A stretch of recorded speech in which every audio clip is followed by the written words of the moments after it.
খবরে দেখলাম যে জামাতের সাথে ইসলামী আন্দোলন এবং মামুনুল হকের যে দল, সেই দলের নির্বাচনী ঐক্য হচ্ছে না। তারা আলাদাভাবে লড়বে এবং তারা আলাদাভাবে 7 তারিখ কি 8 তারিখে সমাবেশও ডেকেছে। তো এর ফলে কি আসলে জামাত ক্ষতিগ্রস্ত হবে? আবার অন্যদিকে খেয়াল করেন, এনসিপির সাথে তাদের একটা নির্বাচনী সমঝোতা হতে যাচ্ছে। চরমোনাইয়ের পীর এবং মামুনুল হকদের যদি দূরে ঠেলে দেয় জামাত, আর এনসিপিকে যদি যুক্ত করে, তাহলে ঘটনা কিন্তু অন্যরকম ঘটতে পারে বা রাজনীতিতে একটা নতুন একটা বার্তা কিন্তু আসতে পারে। দর্শক, আমরা একটু বিশ্লেষণ করি। তুলি জোট গঠন হবার পর থেকেই রাজনৈতিক অঙ্গনে একটা বিভক্তি, যে ইসলামী দলগুলোকে একত্রিত করে এক ধরনের উন্মাদনা তৈরি করছে, বা শুধুমাত্র ধর্মীয় রাজনৈতিক দলগুলোর একটা যে বৃত্ত, সেই বৃত্তকে অনেকে কিন্তু ভালোভাবে দেখছিল না।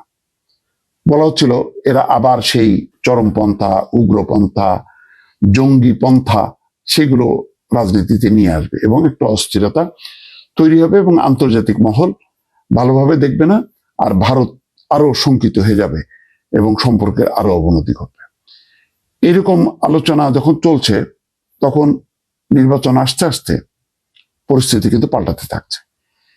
জামাতের সাথে ঐক্য নিয়ে সব ইসলামী ভোট, খেয়াল করেন, ইসলামী ভোট এক বাক্সে আনার একটা পরিকল্পনা এবং বক্তব্য, এটা চরমোনাই পীরের দলের পক্ষ থেকে বা চরমোনাই নিজেও বলা শুরু করলেন।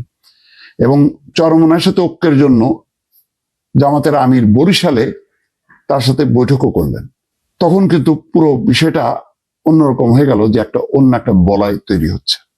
কিন্তু বাস্তবতা হলো, ইসলামিক দলগুলোর মধ্যে, গণতান্ত্রিক দলগুলোর মধ্যে ঐক্য সম্ভব হলেও ইসলামিক ধারার যে রাজনৈতিক দলগুলো, এদের মধ্যে ঐক্য অসম্ভব। মানে একটা দলই ঠিক মতন থাকে না। শুধু জামাতের বাইরে অন্য কোনো দল কিন্তু এক জায়গায় থাকতে পারেনি, নিজেদের মধ্যে বিবাদ। আর দলে দলে তো নানা রকম মতবাদ নিয়ে বিবাদ। আন্তর্জাতিক প্রেক্ষাপটে যেমন দেখেন না, পাকিস্তান, তারপরে ইরাক, মিশর, সিরিয়া, বিভিন্ন জায়গায় কিন্তু ওই একই ধর্মের মধ্যে বিভিন্ন গোত্র, সম্প্রদায়, দৃষ্টিভঙ্গির একটা রক্তক্ষয়ী সংঘাত। তো বাংলাদেশেও তার প্রবণতা আছে। তো সেখানে এই দলগুলো একজন আরেকজনকে সহ্য করতে পারে না। তারপর হঠাৎ করে ঐক্য হতে বোঝা যাচ্ছিল এটা একটা আসলে সুবিধার ঐক্য, কোনো আদর্শিক ঐক্য না। এবং সেটা কিন্তু প্রকাশ হয়ে গেল যখন নাকি ইসলামী আন্দোলন 150 আসন চাইল, সব মিলায় মামুনুল হক দলের অন্যান্য মিলায় 270টা আসন তার শরিকরা চায়। জামাতের জন্য থাকে মাত্র 30টা। আচ্ছা বলেন, এটা হইলো? এটা জামাতের মতন একটা দল যে এখন ক্ষমতায় আসার স্বপ্ন দেখে, তার কাছে শরিকরা চায় 270টা আসন। তো সম্ভবত কত আর কমানো যাবে? মানে জামাত যদি 100 ছেড়ে দেয়, সেটা বিপজ্জনক হবে। ঠিক সেই সময় কিন্তু ঢুকে পড়লো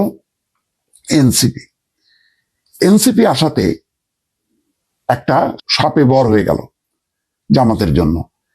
তাকে যেভাবে শুধু ইসলামী দলগুলোকে নিয়ে, ধর্মীয় দলগুলোকে নিয়ে একটা ঐক্য, সেটাকে দেখে অনেকে ভ্রু কুঁচকানো যে শুরু করলো, এনসিপি যদি চলে আসে এবং তাদের সাথে যদি এই সমঝোতা যদি চূড়ান্ত রূপ নেয়, তাহলে কিন্তু বিএনপি বেকায়দায় পড়বে।